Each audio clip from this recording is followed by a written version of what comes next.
DeVito.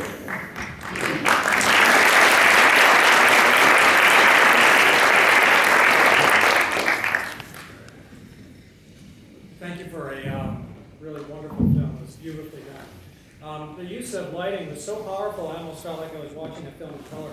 It was really very astounding.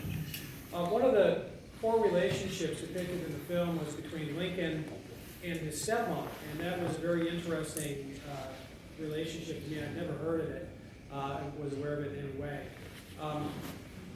Did Lincoln ever write of her in any way? What was the source of information for understanding her role in his development? It seemed like she almost pulled him from a near autistic existence at around the age of 8 or so. It was really fascinating.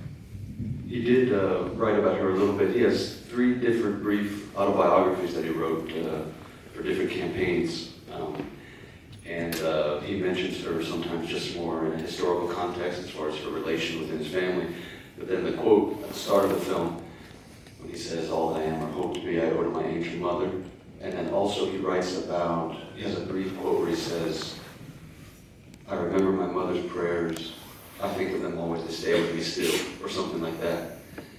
I don't remember verbatim, but that was, I think, offhand said to his attorney partner, William Herndon in Springfield. And so, yeah, he didn't mention her very much, but he was completely devoted to her. And as it says at the end of the film, before he went to DC after being elected president, that was his first stop, was to go pay his last respects, knowing that he might not see her again because of her age and how difficult transportation was. And so, but yeah, the angle I think is very fresh, and we're excited by that. More about not seeing Lincoln, but seeing how Lincoln is a reflection of the great people around him. What problems did you have when you were creating this film?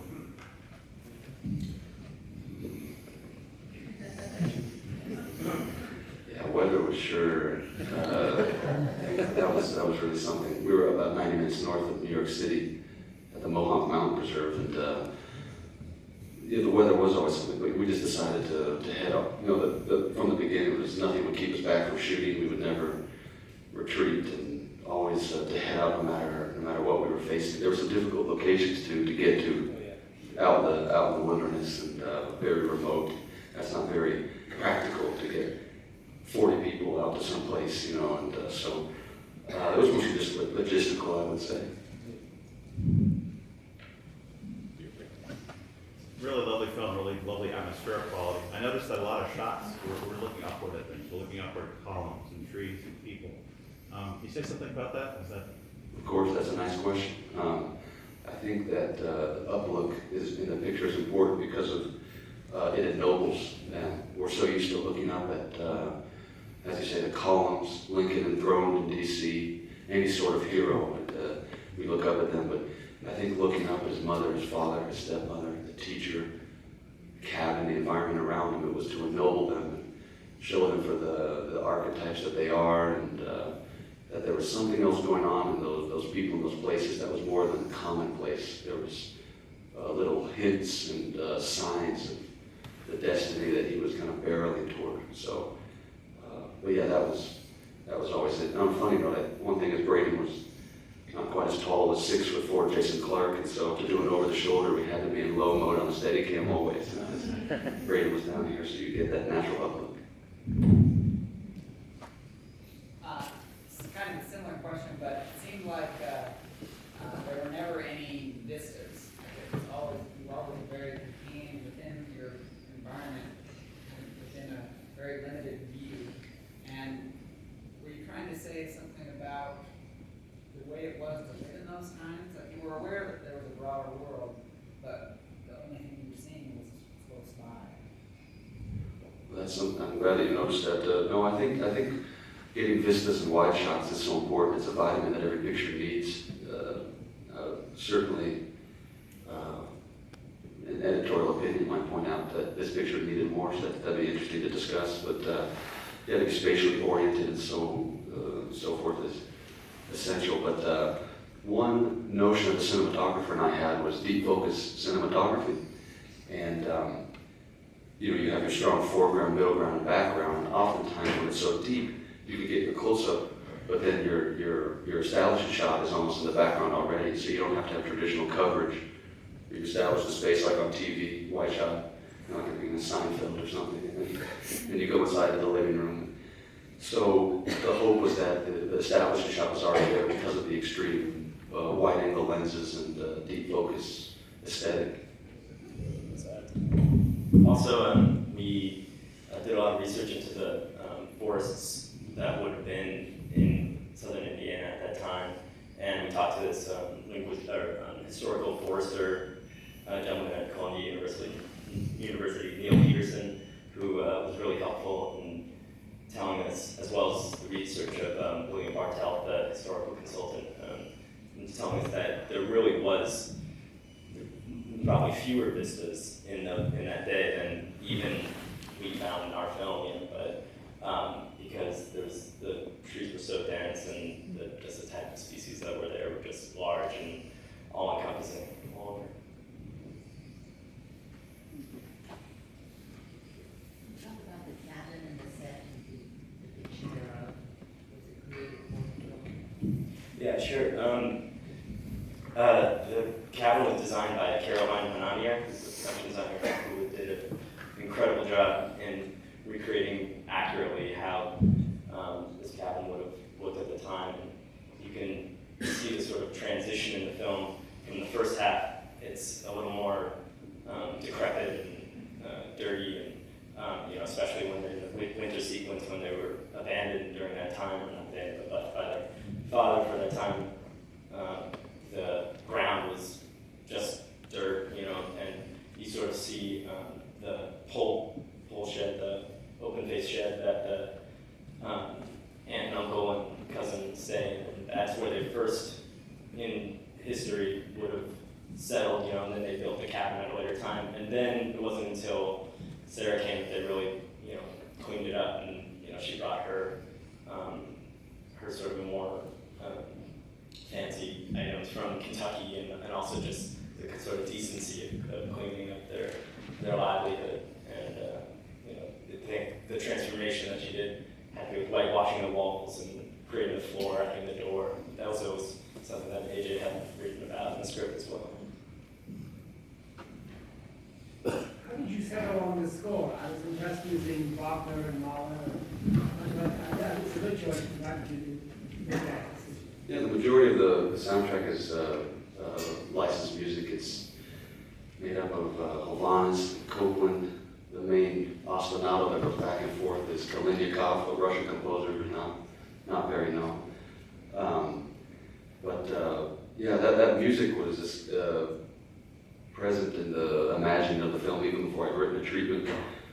And it was, I think that the music so expressed the ideas of the picture, that main theme by the Kalinyakov, the ostinato, it sounds sort of like something's being weighed, something's being compared, which way, this way or that way. And also it sounds like blossoming, it sounds like something budding. When the strings swell, it sounds like something's starting to open up.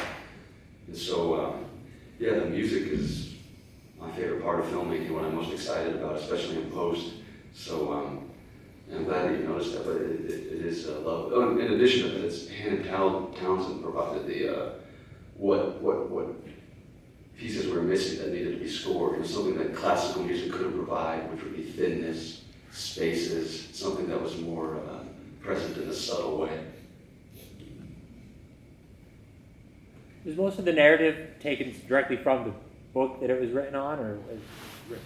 The screenplay is not based on a book, Okay. but it is based on lots of research, and it does rely heavily on historical authenticity. There are very few detours where we took liberty, the main sources would be the book by the historical consultant William Bartelt out of Indiana. He's the greatest living Lincoln youth scholar, and his book is called There I Grew Up.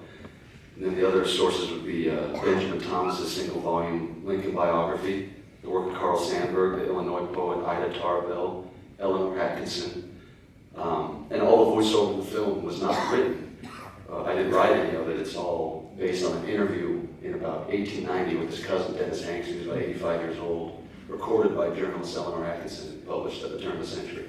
And so it's about 100 pages of this transcript Lincoln's entire life, of him just remembering it, telling hilarious anecdotes, but also very tragic stories of the troubles he faced. And so that voiceover is so wonderful. It's like you're living. I mean, when you watch the film, it's as if he's sitting next to you by the fire, telling it to you. And so that is a real foundation on which the narrative was built. Talk about the theme of water. It seems to be pretty important. You know that I'm glad you noticed that. The Ohio River, which was about 15 miles south of where they lived at Little Pigeon Creek in southern Indiana, that was kind of the Appian Way of America, the main highway through which all things flowed for a number of reasons. And so that's sort of a metaphorical image that that highway was there sort of representing his destiny. That was the horizon that beckoned him. It would take him from Indiana to Springfield, Illinois, and eventually to DC. So that the harkening back to that image of the river is a reminder of the fate that he's bound towards. And then the brooks and creeks and so on, just because that's where they would have lived, Little Pigeon Creek. And that's why Thomas Lincoln chose it. The winter that he arrived was one of the few sort of places where setting up shop and homing, because it was spring right near. How did you make the choice to never use Abe Lincoln's name? Yeah. That's a good question. And where people most want to hear it is during the roll call. Yeah. And it's so funny, I never knew that until I started screaming at people going, "You forgot to say his name." But I think, the feeling there was to preserve his mystery, that and keeping it unspoken. There was something ineffable about it, that there was some moment of suspense. And I think, sort of like if you know the picture of Ben-Hur, where you never are able to see, the Nazarene and Christ. And so he's always alluded to as people talking about it in the second person. And so that's what I think gives you the chills, is when you're hinting at it, at the thing that which we all know is being discussed, the elephant in the room. And so, I think that was the idea, was not to hit it on the head too much, but forgive me if it's a frustration, not getting the darn name. We're all waiting for it. I guess it's related to that, but he's become such an articulate man later on in life, and when you look at his early years, you don't even it's like a mystery to say. He's so absorbing things, but he's not ever saying anything. And I so much wanted to hear him speak at some point, more than just a few words that he did, because he becomes so articulate later on in life.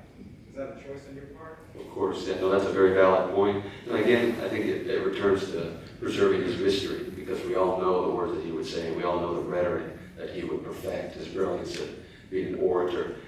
And so, and also on top of that, I think that there was an emphasis on visual storytelling, and influenced by a lot of silent pictures, be it Murnau or whomever. And so, and then historically based, there are accounts in this Eleanor Atkinson document of Dennis Hanks where they talk about him being solemn as a papoose and never speaking. And oftentimes they say he would sit in the corner of the room and someone burst out laughing, and no one would know why he was laughing. No one said anything. And, he had a very odd sense of humor, they said. And one neighbor even said about him that she would have thought his stepbrother would have been president before him, because he seemed so dull that he would not speak very much. He did seem like he had a hard work ethic.